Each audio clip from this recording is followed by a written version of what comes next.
Hello, everyone. So excited to be here with you again for another episode of the Power of Intentional Partnerships. Today, we have Mike Padurano joining us, and I'm so excited for you to meet him.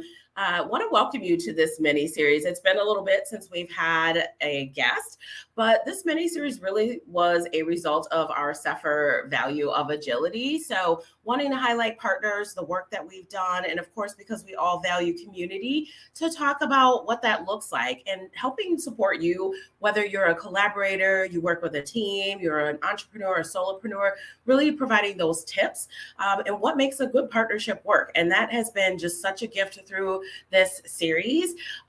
We are streaming live today to LinkedIn, YouTube, and Twitter, at least on my end. Mike will be streaming to his LinkedIn and YouTube. And so that is what we're doing today. Really excited to be here. So many of you may be looking to scale your businesses, and really partnerships and building those has been a successful avenue to that for CEPHR. And with these various partners, I'm so excited to talk about this and what Mike and I have been building together. But I'm really proud to highlight these partners who value the strong relationships. And this really is dedicated to providing you with that. So thank you for joining, whether you're on Team Live, Replay. Some of you have joined before. I can't believe today is its 8th episode, and what a fun one to welcome Mike, who is a former strategic advisor to CEPHR. We'll get into some of that. And he's the founder and co-creator guide of Inner Luminance. Oops, sorry, 1 second. Something's popping up here. We try to close everything, but just want to do that. I'm in my CEPHR swag again, but let me tell you a little bit about Inner Luminance. So they work with you to give you sustainable tools to nourish and cultivate yourself and harness the power within. They also help you discover your command of unconditional self-love, living your truth, and living in your own personal power to impact yourself and those around you. We can certainly get behind that at CEPHR. So let's welcome Mike to the stage and get this party started, shall we? Hey, Mike. Hey, how's it going? It's I'm going still well. here. You look so chill. You're just so chill all the time. You're like, what's up? Nothing's getting to me anymore. It just, I'm good. Show us your sweatshirt.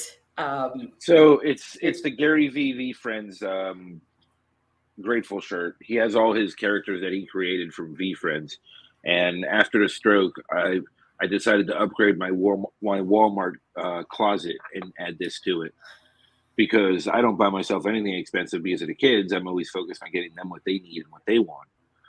But I decided to get this sweatshirt, and it's my favorite sweatshirt. And my other one that I bought too, which is if it costs your piece, it's too expensive. But those are the two splurges I made after the stroke for myself, investing in myself. So important. I know we've had a lot of behind the scenes conversations around this because we're friends and we've had some opportunities to work together. And I want you to share a little bit about your journey because it's so powerful.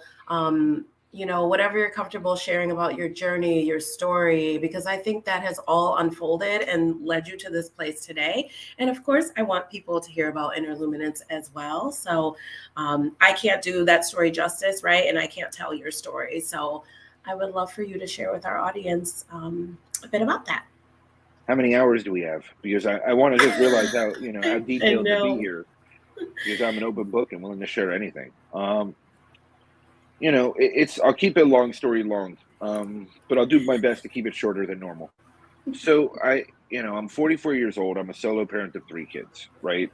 13, 11, and 6. I've been on LinkedIn for 17 years since 2006. So I've seen every iteration of LinkedIn over the past 43 years that I've had my kids full time now as a solo parent. Many of you have seen them on my lives and my stuff that I do because they're just everywhere. They're my kids, and I just can't get rid of them no matter how much at moments I want it. Inner Luminance is the foundation of my way of life. That's really what it comes down to. It's about being aligned on all 3 levels, mind, body, and soul, and helping to find that alignment for myself, which is how I created these tools. And sharing it with others. I mean, I've been doing this for years, working with others, but I've never formulated it into something under my name. right? I've worked with others, I've worked for others, I've helped others build their processes, their programs, all this stuff out, but I've never done it for me, under me. So this is me like kind of coming out of the background for the first time also, and really stepping into myself fully and honoring who I am and my purpose and what I'm here to do. It's a beautiful thing. It's not a small accomplishment for myself, and I can't give it justice no matter how many hours we have it here. Just because it's my way of life. It really is my way of life. This is everything about how I live my life. And it's really helping others to find that multi-layered alignment. So, I was adopted at birth. I was abused by my mother from 2 to 14. I was physically abused from 2 to 9, and then emotionally and verbally abused until 14. And then when she met her mortality and got diagnosed with a chronic disease when I was 14, the abuse stopped because she had to find her peace with her own life. She found her mortality. They told her she had a year or two to live. She lived so much longer. I'm trying to do the math in my head right now, but I can't. It was 94 when she got diagnosed, and she didn't pass away until 2011. So she lived, and she went through a very painful, excruciating process. She went for test studies, all these different things, but the damage with me was already done. And I started drinking at 9, doing hardcore drugs at 12. I'm a rarity. I've been sober over 17 years, thank God. And I've had 16 near-death experiences. My most recent one was a triple major stroke that I had November 16th of 2022, last November, almost exactly a year from now. And I was paralyzed on the left side of my body. Most people would go to the hospital, would freak out, would get worse. I decided to heal myself. I did frequency healing and then went to the hospital 26 hours later.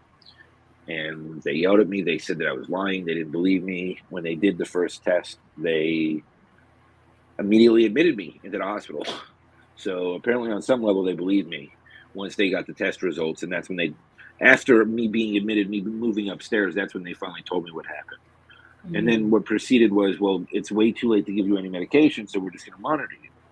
So I told them you have 24 hours. And I gave them 24 hours, legitimately 24 hours.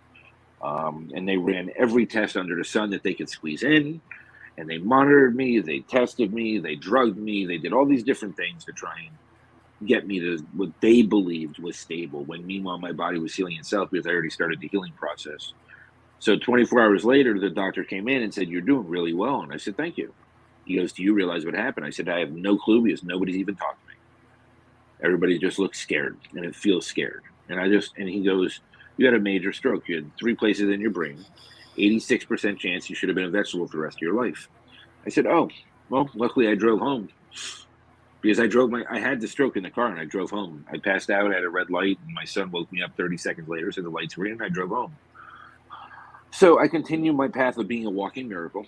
At that point, the doctor said, "Well, we want to keep you for the weekend and run more tests." And I said, "Who's going to watch my kids?" And he said, "Well, we'll call child services." And anyone that knows my story about what my kids have been through, I said, "That's not happening. I will sign myself out right now. I will follow up with doctors and get every test done that I need to get done."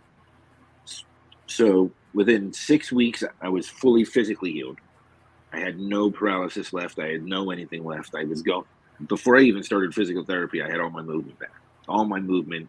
I didn't have the strength or the stamina across the board because the energetic stamina took 4 to 6 months to fully get back, because I went to urologists, cardiologists, neurologists, pulmonologists, regular-gist. Who else did I go to? Regular-gist. My general doctor. The general gist. Right. Like, I mean, there was just doctors all over the place, right? I mean, almost every gist you could find, I went to. And what they can't explain is within a year of it, my blood work is the best it's ever been in my whole life. My whole life. My cholesterol is under 100. Like, I mean, it's ridiculously good. My triglycerides are under 100 when they used to be 400. My cholesterol used to be 350. And my blood sugar used to be through the roof. And now I'm almost not even type 2 diabetic anymore. I'm coming off almost all my medication slowly. My blood pressure is normal when it's never been normal. I've always run high. So, I mean, they can't explain it. Medically, they can't explain anything. My general doctor calls me the walking miracle every time I walk in her door. She's like, I saw your blood work, and I just can't. We're gonna have to make you a test study. And I said, that's fine. I don't care. As long as I have to go for more tests, you can take as much blood as you want. I can care less. Hi, Leslie. Thank you for stopping by, and hi, Phil. Yeah, that's former host me just looking at the comments and wanting to participate with everybody. Oh, you're good. You're good. Yeah. Hi, Mariah. Hi, Mariah. So that's like a good chunk of my. Oh, I was off. So in 2018, I decided to sit down and talk to my ex-wife and say, "Look, I need to go take care of I need to go take care of myself because I'm useless and I want to die. I want to kill myself, and I need some space to work on myself and finally address issues I've been ignoring." And I said, let me go back to Florida. I have an opportunity to go back there, get back to work, start making some money.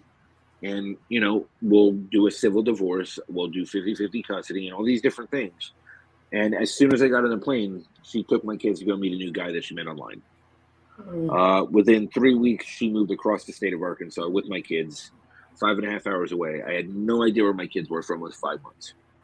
They blocked my phone number, and I had no access to my children. It ripped my guts out. And you can go look at my LinkedIn videos. I was doing LinkedIn videos every day at this point. So you can go back and look at them. They're all there still. I don't delete anything. Go to my YouTube. You can find everything. I'm the only Michael Padurano in all of existence. So it's easy to find my social media accounts, not social number. Well, maybe my social's probably out there too. I'm sure there's a crack somewhere. Elite. You're not going to get much. My credit shit. So enjoy. Have fun. You'll get declined for everything just like I do. So have fun with it. It's okay.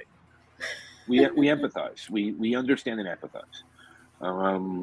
So at the end of the day, right? It's about this. I've created this way of life. I call it growing forward because I look at life as a perpetual growing experience and lessons and learning and really objectively. And I used to call myself highly acutely self-aware. Now I call myself compassionately self-aware. So I've shifted to a level of self-love. I mean, I went from despising myself to now unconditionally loving myself. I went to saying I love myself to saying that I'm in love with myself to saying I unconditionally love myself. And for me, the difference is, when I went to love myself, it was, I love myself, but I really want to change all these things, right? Like I know now I'm starting to understand I'm worth it, but I really got to change these things to really love myself. So then being in love with myself was ignoring my flaws. And because like when you're in love is blind. So it's ignoring my flaws and loving myself.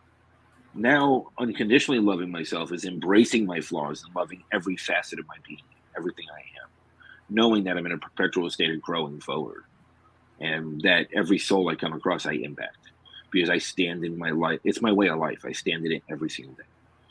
And it's just who I am.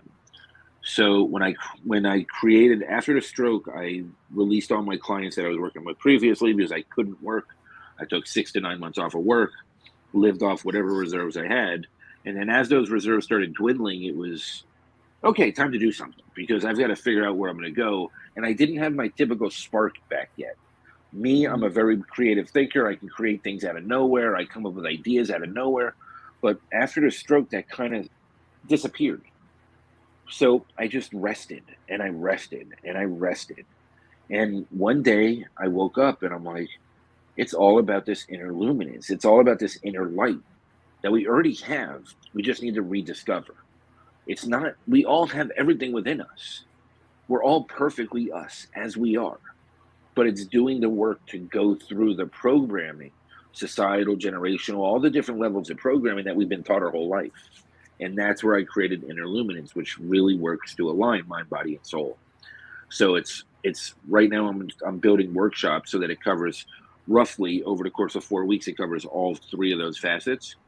And then there's also the one-on-one coaching that we can go through and really go detailed through it all, hold hands and really go through it because I'm a guide, not a coach. I'm not an authority figure of your life. You are the authority figure of your life. And I just guide you through the process. And that's what really a guide/coach is for, is to guide through, not be the authority figure. Because I have another rant that I can go on about false idols and how we like to pretend that people are above us And then in every facet of our life, whether it's at a job, whether it's personal, whether it's relationships, we hand power away, and we're constantly creating false idols in our life that we look up to. Even if it's an influencer that says words that we appreciate, we immediately think that they know more than we do.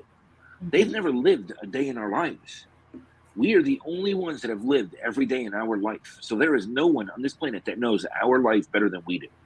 You can emulate, you can learn, you can adapt, you can grow from learning from other people's experiences, but the only way is to do it yourself. And there is no authority figure over anyone. And that's what I really like. That's really what I want to share with the world. And that's really what I want to help people understand for themselves. And when you move into this full place of fully embodying all facets of yourself and this unconditional self-love, it radiates at a completely different level of life. You just don't care what's going on around you. I don't care. Like, it just doesn't matter. Nothing impacts me. I'm protected. I'm full. I just, Phil, I love the fact that you say that. And I agree to a very, very, very slight extent. I do not fully agree because I don't believe in control at all. My higher power is 100% in control of everything that goes on. I am just in flow, and I allow myself to understand that I control absolutely nothing. The only thing I can control is my actions and reactions. Everything outside of that is beyond me. Because I was a control freak, I tried to control the amount of pain I had in my life, and I would self-sabotage, I would push people away. And at the end of the day, the only thing I have control over is my actions and reactions. And through compassionate self-awareness, I can understand what role I'm playing in life and how I need to shift to be my fully embodied self and fully understand and embrace it. So I'm starting to do audio rooms now every Thursday night. We go really deep on a soul level, have very open conversations for people at all levels. People are now sharing. It's a beautiful experience. They go on for hours. Everyone has a voice. Everyone gets an equal chance. Nobody's the authority figure of anyone. We're all there to learn and grow together. And they're on LinkedIn. You can just go search my profile. You can add me if you're not connected. And just hear it. And just, it's a beautiful... Thanks, Phil. Phil knows the higher power. He knows how. It's just being present to ourselves, right? And owning the moment, because the past doesn't exist. The future doesn't exist. We have this moment.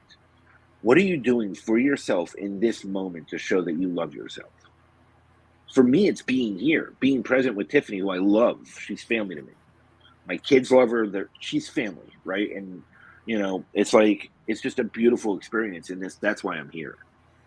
I mean, because I just wanted to spend time with Tiffany. I don't care who gets anything out of this. I mean, you all got to find it for yourself. Like, I can tell you things all you want, but you're not going to listen until you're ready, just like I did. I had all the wizards, the gurus, the magical people in the world approach me. I didn't care until I was ready. Until I was ready, it didn't matter, right? So I think I just hijacked your whole show. You are the show, my friend. I don't do this for me. This isn't... We're like 18 minutes in, and I think you asked me one question. So no, if we do that, we're going to be here for days. Like, this is going to be a marathon. Tell Mike to clear the weekend. I got to clear my schedule, and we'll just go. I'll tell my board I can't attend the events around. No. Yeah. I don't even... I'm so grateful, like your sweatshirt, but there's so much to unpack there, and very, very seldom am I at a loss for words.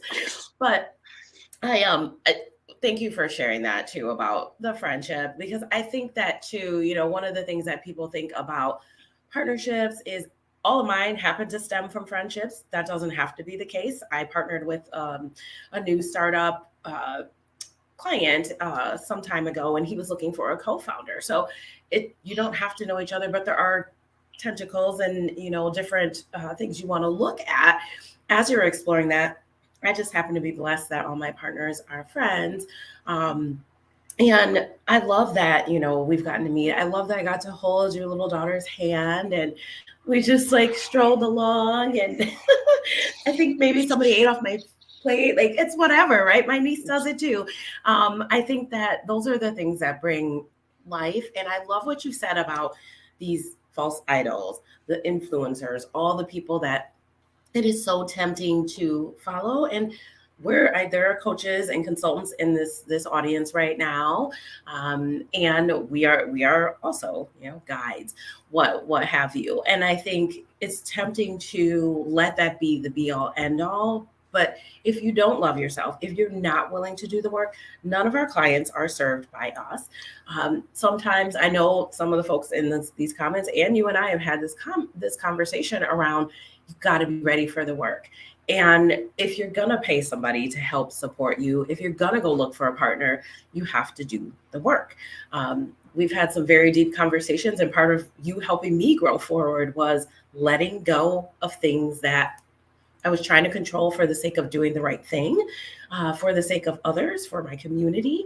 Not for yourself, though. That was the key. Not for You weren't doing it for myself. your, And right. I That was the wasn't key. honoring my values because I was Mhm. holding on to something and someone who needed to be released. And as soon as I did that, just like you said, everything floods. We become in flow, everything opens up because you have to release who and what is not meant for you. It holds you 100%. back. And you're not doing justice to yourself. Phil, dang 100%. right. That's awesome, Phil. He cracks Phil, I me don't up. know you, but I'd love to talk to you. You should reach out and we'll connect and chat. I'm surprised you And two don't know each other. Feels I great. mean, look, Oh, thanks, Phil. I have Thanks, 26,000 connections. So maybe I am connected to Phil. I don't know. Who knows? But I'd like to chat with him either way. Like, I mean, that's the whole point, right? I took 8 to 10 Yeah. months off of LinkedIn. So I don't, my contacts, like, whatever, they're like dead meat. Like I told you actually, I wish 20,000 of them would have disappeared when I was offline, when I was off for that 8 to 10 months. Mm. I don't even know who most of them are. I mean, I used to connect with as many of them as possible. But Mm-hmm. this reset in my life, that I call it my stroke of gratitude, because it really has brought a tremendous amount of great gratitude in my life, because it's 400 trillion to one that we would be born as human beings in this experience to begin with. 400 trillion to one that it worked out that way. And then it's 150,000 people die every day.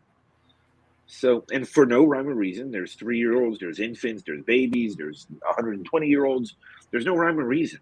Mm-hmm. So you've got to be grateful for every moment you're here. I mean, my life is built on gratitude now. True gratitude. Like, not like I used to say where I thought it was.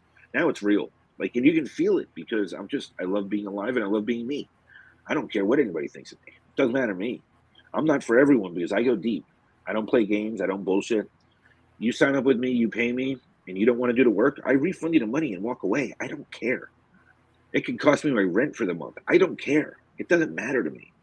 I have to be true to me, because when I'm true to me, the right people come to me and attract me. The rest of it, and when it comes to partnerships, I love working with you, Tiff, because one, you're an amazing soul and I just adore you, right? So, like, Oh, that's that's so besides the sweet. point. Thank you. I believe in your values, I believe in your purpose and all that other things. But you are so innocent about it. You're like, I want to work, I'm going to send them clients, but I don't want to be their partner, because then I have to sign paperwork. It's like, if you're going to send them someone, you might as well get paid, because they get fueled off it. So you might as well get fueled off it. So when I look at partnerships, for me, it's about aligned values. That's a huge step, right? Yeah, I've unfortunately had many of them. Let me restate Same. that. Fortunately, hi, Mariah. I have fortunately had 16 near-death experiences, and that's not including all the other adventures, which there was many of those too, actually. I could do story time and have 3 hours a day for the next 10 years and probably still not get it all out. That's why you're doing audio rooms, right? Right. It's the reality, right? So those audio rooms are amazing. I got to say, they're so soul deep, and we go real deep into conversations. We talk about stuff on LinkedIn that normally is never talked about. There was a couple of business people in there that I know that aren't as deeply connected as I am, that were in that room, that sent me messages afterward and said, "I never expected to see something like this on LinkedIn, but what you Mm. provided last night it was amazing. It was amazing. Everybody got something from it. Everyone." And I'm selfish, so most of all me, because You're it's not working. selfish. I have to be selfish. We have to be selfish to be selfless. You cannot be selfless until you Mm. are selfish. See, even my kids have now learned that I come first. And you know what? For their life, they come first. But that's what I instill in them by showing them the living example of how I did. I have to do self-care. If I'm taking a nap, that means leave me the hell alone so I can nap. Because I'm the only reason I'm napping is because I need it. I'm not napping for no reason. Yeah. You know, Sid, my 6-year-old, my crazy little 6-year-old, the monster that she is, when I start acting like a fool, she's the first one to come up to me and say, "Dad, go journal or go meditate." And I just look at her and I'm like, "Aren't you 6?" And she goes, "Yeah, Dad." And I'm like, "You just told me to journal." Like, I didn't even realize that's what I was doing to my poor children. But think about the miracle of having that understanding at 6 years old, that when Dad's in a bad mood, he goes, he journals, he comes back, and he's in a much better mood. What do you think that 6-year-old's going to do when they get to 10 or 12 or 14 or 16, when they're going through their own shit storms? They're going to Mhm. look for those types of resources to fuel their stuff out so that they can feel better. So what I didn't realize is the impact that I was having on those around me and my direct correlation with me, until they started calling me on my shit. They're rude little bastards too. I love them to death, but they are rude as shit. They do no hold back. She'll come up to me and flick me off. She'll come up to me and tell me to F off. And I just look at her and I'm like, wow, you really feel safe with me now. Must have did something wrong. Mhm. But it's like, it's the greatest gift from the abuse that they came from, right? Where they didn't even feel safe in their own skin. The first 2 months I had Sid, she didn't speak to me. Everything was communicated to Thomas or Michelle and then to me, because Sid was so little that she didn't even remember me when I got them back. Had no clue who I was, but she knew that I just cared because I was just there for her no matter what. It, you Thanks too, for sharing Mariah. that. Thank you very much. So back to partnerships, right? Aligned values is number one. Aligned business is number two. Is this something that if I introduce to somebody based on the business I have, that they would be interested in this add-on? Like HR and like you with the HR stuff, and then you have Divvy, right? The credit, they do credit Love and it. they Just do used it yesterday right. at lunch. But that's what I'm saying. Like they have the credit and they do I don't remember the exact details, but it all Expenses. fuels, right. It all fuels into what you already do. So it's so aligned in purpose. It's so aligned in your business. And they're really good people. I remember having really fun phone calls with them, actually. I still Mhm. can't find the website for the life of me because I'm ridiculously goofy and there's other stuff that comes up when I type in Divvy. I don't even know I'll get it how. to you. But yeah, but it's okay. But like, it's it's aligning with stuff that makes sense, that we use ourselves, that we would use, that we do use, that make sense for values, and that they care about the same values that we do as human beings. And then Mhm. on a business level, they operate in a space that can align with what our clients would need. Because the last thing Mhm. you want to do is have an HR client and push computer repair. Now, granted, they might need computer repair, They but might. that's not what HR is functioning on or focusing on. You might want to talk to the tech people, or their computer's really screwed up, so they might just throw it at their tech people. I don't know. Like, granted, that stuff happens all day long, but it's about really aligning. Aligning is everything. Alignment is so Mhm. much. It is the greatest gift we give to ourselves, and we don't even realize it because societal, generational. I'm trying to think of the other word, but societal and generational external expectations really rip it away from us in every way, shape, or form. We Yeah. are taught from a very young age that we are not whole and that we need to find our other half. It's insane. Because if you're looking for the rest of your life for a puzzle piece, you're going to find a piece that fits here, a piece that fits here, but you're never going to be able to be whole and truly love somebody else. Because the key is interdependence, not codependence. But Mm. the system wants codependence, because with codependence, then you're always trying to go into consumerism and purchase things and fill voids, which means you're spending money, and that's how we perpetuate the system. And it's not only with that. I mean, it's going to college. College isn't needed for everything, but you can't get a job without college. So that was the narrative for 25 years, which left all these people half a million, $250,000 in debt, Yeah. going into careers that they don't want to, that they hate, just so that they can get out of debt. Like lawyers and doctors, we hear about it all the time, how they commit suicide at 40 because they're miserable and hate their life. But they did it to make their parents proud, because parents put those expectations on them, and because they needed to pay off all their student debt. It's absolute insanity. Finding your purpose is the greatest gift that we can give ourselves, And it's our deepest connection to our higher power, living into fulfillment, living into our purpose, living into our personal power, living into unconditional self-love, which for me in my past, I had to even learn what that meant. Because when we think of unconditional love, we think of our parents. Well, my mother abused me. So if that's what unconditional love was, then I had a really skewed version of it. For me, I was truly taught that conditional love was unconditional. I was also taught that I had to be silent, that I was silenced, that I wasn't allowed to I had to tell the truth, but I couldn't tell the whole truth. I had to omit things, and there's no truth when you're omitting anything. Truth is truth, and it has to be something that you're proud to stand into. My greatest gifts are my biggest screw-ups, because those are the best lessons I have learned, and I'm very open, I'm very honest about it. I have conversations with my 6-year-old that most parents won't have with their 26-year-old. She knows my whole past. She knows the drugs, she knows the alcohol, she knows it all. The womanizing, the businesses, having over $60 million stolen from me over the course of 2 companies, building an international business, working with the UN for 4 years. She knows everything. I hide nothing from my children. And people look at me like, you're crazy. You can't do that. I'm like, why? And they're like, well, you don't want to overwhelm them. I'm like, you know what overwhelms them? When we tell them our version and they know it's not true. That's when they get overwhelmed. When we put our expectations upon them and demand them to live into them.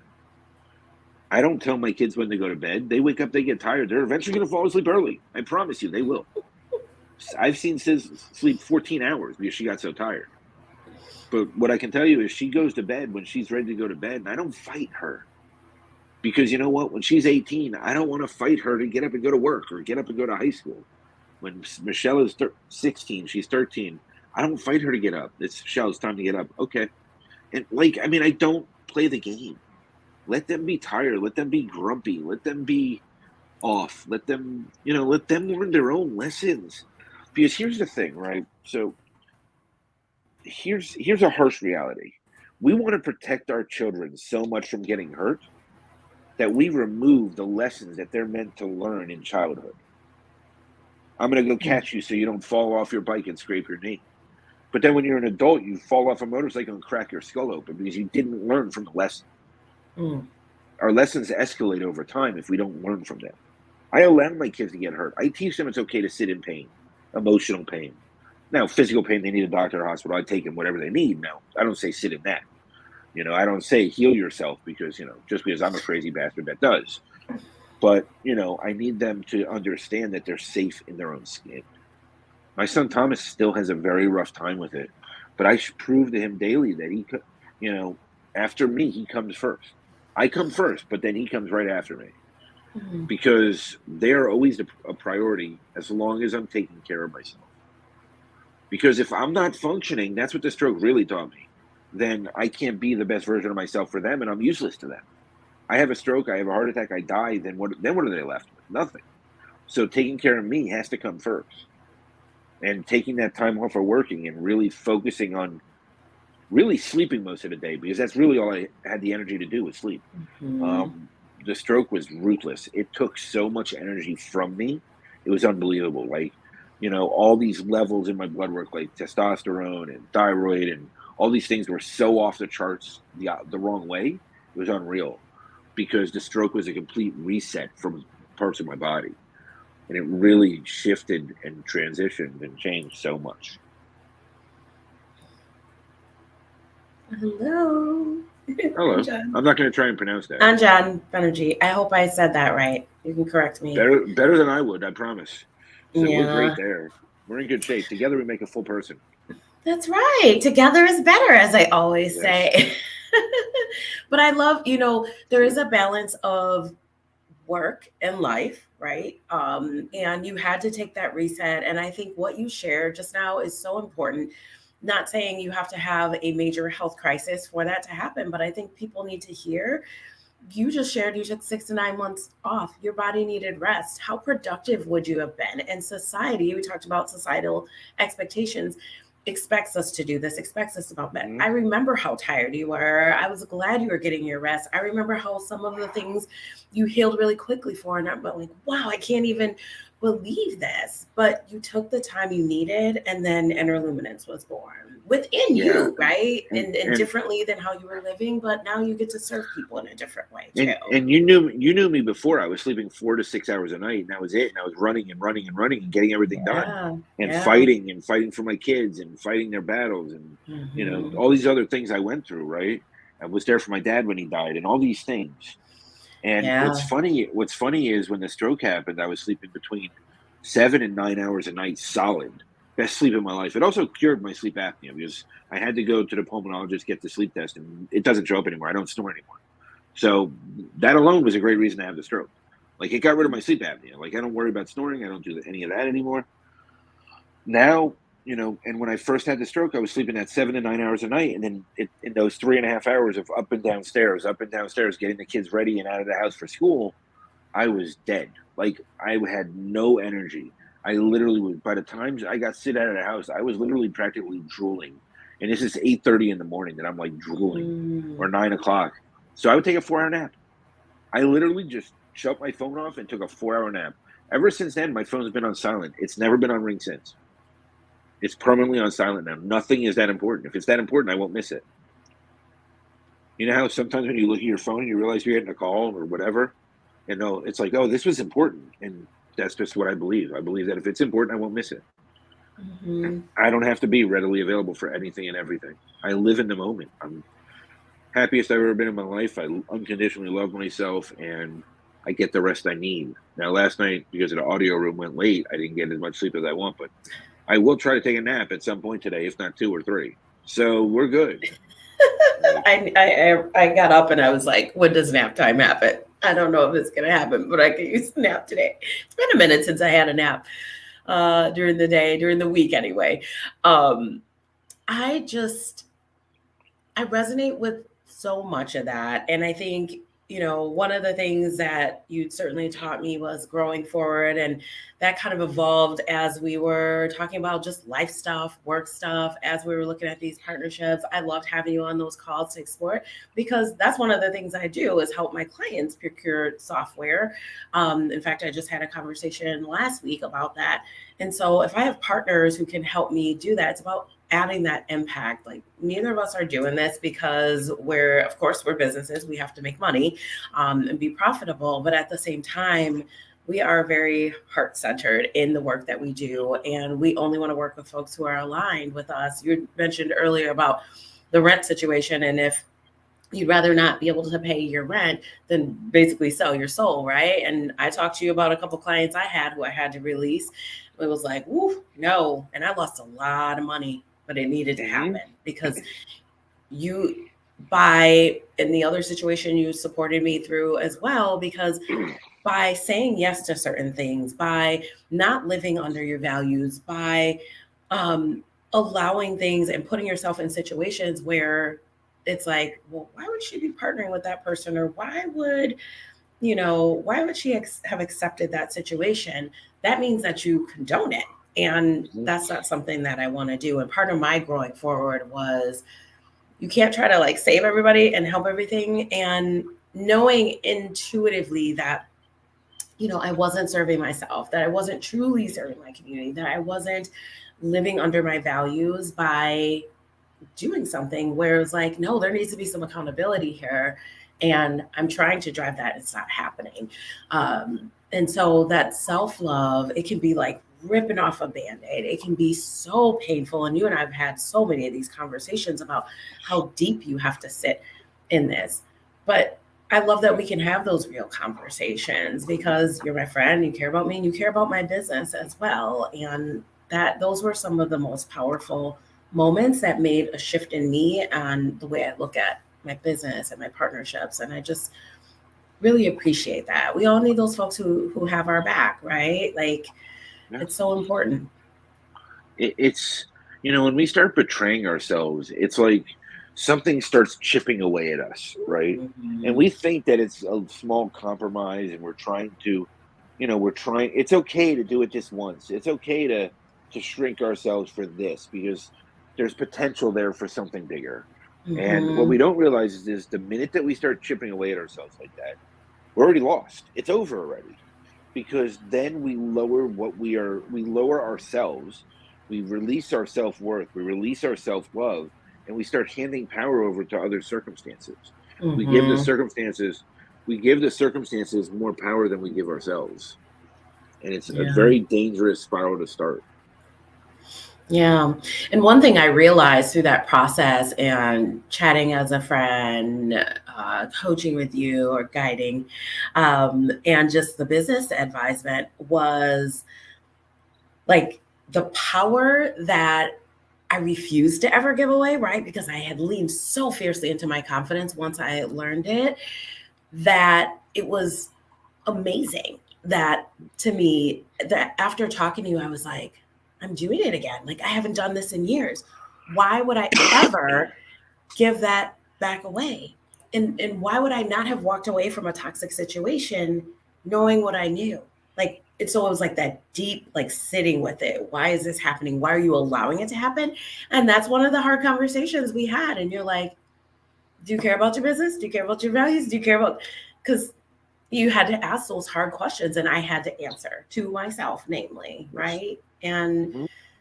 it has been a struggle. It was a struggle, but those questions have built me stronger and they've made me look at different things in different light. And I definitely appreciate that. It's that like crude honesty from a friend and an advisor, and that we have to give to ourselves and sit with like, why is this? Is this aligned to what you really want? Right. And it's, if you want a yes person, please go pay somebody else. Don't pay me anything. Because I'm not the yes person. I'm just not. Same. Just had I that am going to call conversation too. you. I'm going to call you out right between your eyes, and I'm going to tell you that you're full of your own shit, right? And that's just who I am. And I love that about myself. I used to be scared of it. I used to hate it. I'm done hating any part of myself. So to me, it's one of the best qualities you can have in a person in your life, no matter who they are, is Mhm. somebody who's willing to tell you the truth, no matter how much it hurts. Yeah. And are But you ready to pick up the call when it comes in and you have to sit with it? mhm. But here's the reality: when we're going through transitions, when we're going through a transformation, when we're shifting our perspective, the biggest battle we're going to have is with our own mind. Mm-hmm. Our mind is dangerous, really, really dangerous. It is purely subconscious based. Almost 95% of our daily thoughts, we average between 50 and 60,000 a day. Mm-hmm. That's a lot of thoughts. Mm-hmm. Somewhere between 90 and 95% of those are based on your subconscious. Your subconscious is your life experience. So if you have a traumatized past like I did, then all your auto program thoughts are going to be shit and they're not going to align with who you are today. So that's where compassion and self awareness comes in, and you become gently aware of all these things you're doing, little by little, address them and become accountable to yourself and others. Mm-hmm. I apologize to my 6-year-old more than any human should ever apologize to an adult, but I need to be accountable because now she comes to me and apologizes for stuff I didn't know. So that's the Mm. gift. This has got to be a dusty Interesting. room. I got to find those cleaning people. Damn it. Send them over here too, because Yeah, that's me. seriously. I've been doing a lot of that. I just had Um, visitors. well, I cut it back to once in a month. So I'm just, school started, so they're not home. So I swim in dust. It's Me and looking Scrooge good. It McDuck. looks good. We're good. We're good. I got my cereal storage over here. I got, the painting behind my head. We're good. We're good. We're doing good here. You got the And if cabinets. and if you Yeah. see on the floor, there's soda everywhere. There's more cereal everywhere. There's mashed potatoes, mac and cheese. we Like guess. We guess. this is my food There's a storage room. pumpkin. I think there's a My pumpkin. Yeah, there is a pumpkin too. Actually, yeah, we went to the patch and picked it up last weekend. I thought we'd cut it this Yeah. weekend. I like to gap things out to create anticipation Yeah. and set Yeah. myself up for failure, obviously. But so, and then the other part of our thoughts are our mind is predominantly negative. So studies have shown that upwards of 85% of our daily thoughts are negative. So if our mind is pre-programmed based on our traumatized past or any past, whatever our past is, not in the current moment, and then at 85% negative, what do you think you're going to be confronting all day when you're starting to shift how you want to live your life?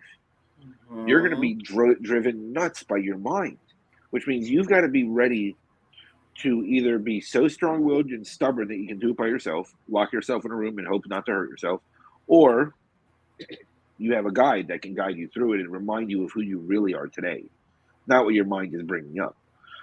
And I remember that's like the hardest part for me at that time, because I was stranded in Arkansas and I didn't have anybody local, and it was during COVID also, so nobody was traveling. But it was trying to remember, trying to figure out who I can vent to, who I can let stuff out. And, people, friends, as much as people want to be there for you, it's not their job to just listen to you dump your garbage on them. And truthfully, I didn't know that either, right? I mean, this is a learning process, ever evolving. Journaling does help, but sometimes you need to hear yourself say things. So I did voice notes for a while just to hear my own voice, which I feel like I'm a dead frog, so I wasn't very happy with that idea. So then I just talked to other people because their voice seemed to be less annoying than my own. But, at the end of the day, having coaches and guides and those things were so much more helpful. It just was. And it took, it was worth the investment into myself and into my reality, and go from there. But yeah, I mean, investing into yourself is the greatest gift ever. It really is. And I'm glad you said that too, because Phil Davis, who I don't know if Phil's still on, but we had, and I'm sure he loved when you said fulfillment, because he has, when you talk to him, you'll hear all about it or see it on this page. It's part of his company's brand. But we talk a lot about people's investment in themselves. And I think so many of us get asked to do so much for free or tap for advice, and we're all givers. We're going to do that. But the real beauty and value is when people are invested. Even myself as an HR consultant, do you have a template? I do, but you need someone to help you implement it. You need it to be customized. You don't have the expertise to know all that. You need an objective third party to help support you. And we're so close to ourselves that we don't, unless you do the voice notes or you have that conversation with a friend or colleague, a guide, a coach, a consultant, you don't always realize where those spots are that you can't see around. And so that's our job, is to help you see around those corners. Yeah, I mean, having the outside perspective is so helpful. And so, if it's somebody that you trust, it is a blessing. If it's someone that has relatable experiences and relatable life, then it's a blessing. If it's somebody that's popular and vain, stay the hell away, because all you're going to do is get hurt more. You're going to heal surface bullshit, and you're not going to get anywhere in life. At the end of the day, you have to find whoever aligns with you. Yeah. That's. I'm glad you're finding value. I like the first look. And asked to work on them. People, there's a misconception that we're here, whether it's a coach, a guide, a consultant, counselor, therapist, people think that the job is to solve it for you. The work and the beauty coming out of this process, and if you're paying someone for it, is that you do the work. You look in it and you work on yourselves. Thank you for bringing that up, John. My goal is to guide people so that they know how to do it for themselves. Yes. Because my goal is to inspire people to be self-inspired, empower people to be self-empowered. I don't want them to ever have to pay me forever. I don't want them to ever have to work with me forever. I want them to be able to work through their stuff. And then as life happens, have the tools to be able to go back and rework through their stuff. I don't need them to come back to me. There's 8.1 billion people on this planet. I plan on healing them all, damn it. And that's fine. I'm on a one-man mission and I'm on a crusade. But it's okay. Like, I'm crazy enough to do it. That's the worst part. Like, I am crazy enough to do it. But the reality is, I'm not looking to hold anybody. I just want them to get what they need and grow forward so that they can do it for themselves, with themselves, and move on. Because that's the gift. Yes. So important, Mike. Because so many I see this in coaching, consulting, where people are they're trying to sell you more. You work with them, they want you to do something else. And look, we're business owners, we get it, but it needs to make sense. Like, I've worked with people where I'm like, no, like, I'm not going to keep doing this, right? But we need to work through like what is right for us at the time. And I tell my clients all the time, I don't, you shouldn't need me at a certain time. I want to help you be able to stand up your own HR department. I want to help you with the tools so that you can start building on your own. I'm a consultant is designed to go away after a certain time. And so I'm looking like, how long have people, been with me? Where are we at? What more do I think that they need to be able to fly on their own? And that may be a hard conversation with a couple, right? Like, I think it's time to transition because we get comfortable as humans. We don't want to let go. I'm on my second marriage, and my first one, I stayed in 3.5 years too long because I was comfortable and because I was worried, what will people think if I get divorced, even though I was miserable. And so I think we have to let go of those expectations to live into our full selves.